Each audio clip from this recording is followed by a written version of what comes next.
किसी भी फंक्शन के इंटीग्रेशन के बारे में जब अपन बात करते हैं तो थोड़ा बेसिक नॉलेज अपने को यहाँ पे रहता है। जैसे x है उसका इंटीग्रेशन x² 2 होता है, x² का इंटीग्रेशन x³ 3 होता है। इस तरीके से चलता जाता है। और कोई भी ट्रिग्नोमेट्रिक फंक्शन सच है sin x cos x अगर मैं ले लूँ तो इंटीग्रेशन की वैल्यूज कुछ इस तरीके से होती हैं। बट यहीं पर क्वेश्चन आपके दिमाग में आना चाहिए कि आखिर ऐसा ही क्यों इस तरीके से इंटीग्रेशंस की वैल्यू आती है और इससे हम क्या निकालने की कोशिश करें। जैसे x का इंटीग्रेशन x² 2 हो गया तो अल्टीमेटली मीनिंग क्या है।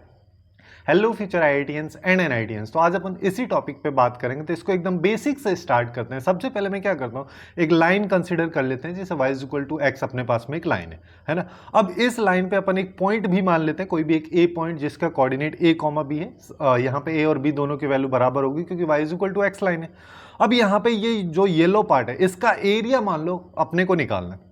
अब इस एरिया को निकालने के लिए अपन यहाँ पे सबसे बेसिक अप्रोच क्या लगाएंगे। सिंस यहाँ पे एक ट्राइंगल बन रहा है जिसकी यहाँ पे बेस जो है a के बराबर है और इसकी हाइट जो है वो भी a के ही बराबर है। वैसे देखा जाए तो b है लेकिन a और b दोनों बराबर है तो a के ही बराबर है। तो यहाँ पे इस येलो पार्ट का एरिया अपन a² 2 काफी आसानी से निकाल लेते हैं। अब यहीं पे क्या आता है, यहीं पे एक मेथड है जो कि इंटीग्रेशन जो अपन करते हैं। किसी भी फंक्शन का इंटीग्रेशन अगर अपन कर रहे हैं तो बेसिकली इंटीग्रेशन दो तरीके से होता है, इंडेफिनिट और डेफिनिट। अब इंडेफिनिट इंटीग्रेशन किसी भी एक फंक्शन का होता है और डेफिनिट इंटीग्रेशन में अपन लिमिट लगाते हैं। जैसे अगर मान लो इसी पॉइंट के रेस्पेक्ट में मैं यहाँ पे बात करूँ और मेरे को इस येलो वाले पार्ट का रीजन का एरिया चाहिए तो यहाँ पे अपन किसी भी फंक्शन को y dx या f(x) लिखते हैं और y को x के टर्म में लिख देंगे और dx लगाएंगे। dx जब भी अपन लगा रहे तो यहाँ पे लिमिट अपने को x1 से x2 लगानी पड़ेगी।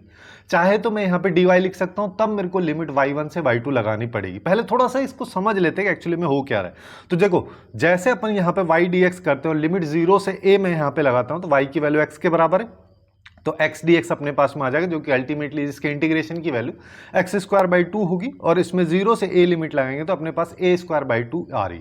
मतलब कि जो येलो पार्ट का एरिया मैंने बेसिक प्रोसेस से ये बेसिक मेथड से जो एरिया निकाला वो इसी एरिया के इक्विवेलेंट है। तो अपन यहाँ पे बोल सकते हैं जो ये इंटीग्रेशन का प्रोसेस है जिसमें अपन किसी भी फंक्शन को इंटीग्रेट कर दे रहे हैं, उसकी कुछ पर्टिकुलर वैल्यू आ रही है एक फंक्शन के रूप में, तो वहां पे अगर हम किसी पर्टिकुलर पॉइंट्स के बीच में जाना चाहते हैं तो अपने को वहां पे जो इंटीग्रेशन है वो एक्चुअली में उस फंक्शन के एरिया को रिप्रेजेंट करने के लिए यूज किया जाता है। जैसे अब यहाँ पे एक चीज ये आ सकती है, जब हम बेसिक तरीका से ही निकाल सकते हैं तो बिना फालतू का इंटीग्रेशन करने की जरूरत क्या है। अब देखो इसी चीज को ऐसे समझ लो, जैसे मान लो अपने पास वापिस यही लाइन है, इस लाइन पे एक पॉइंट ए है और एक पॉइंट बी है।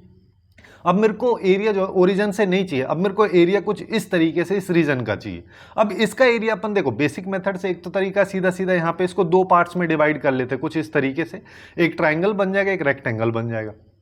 और यहाँ पे रेक्टेंगल की लेंथ की बात करोगे तो a हो जाएगी और ट्राइंगल की जो हाइट है वो b - a हो जाएगी।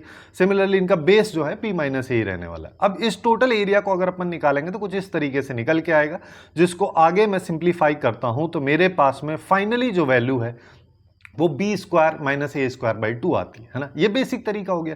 लेकिन अब देखो ये देखा जाए तो थोड़ा सा लेंथी प्रोसेस टाइप का लग रहा है, कुछ कैलकुलेशंस यहाँ पे काफी ज्यादा है। अब इसी प्रोसेस को अगर मान लो मैं इंटीग्रेशन से सॉल्व करता हूँ, सिंस अपने को पता है कि लिमिट यहाँ पे मेरे को पॉइंट टू पॉइंट लगानी है dx अगर कर रहे हैं तो x की पहला इनिशियल पॉइंट और x का फाइनल पॉइंट जो कि a और b है, तो इस बेसिस पे अपन x का इंटीग्रेशन करेंगे तो मेरे पास x² 2 आएगा जिसमें b और a लिमिट लगाऊंगा तो फाइनली ये आ रहा है। जिसमें देखें अपन तो यहाँ पे बेसिक मेथड से जो अपन ने एरिया निकाला और जो इंटीग्रेशन से एरिया निकाला दोनों सेम आ रहे हैं।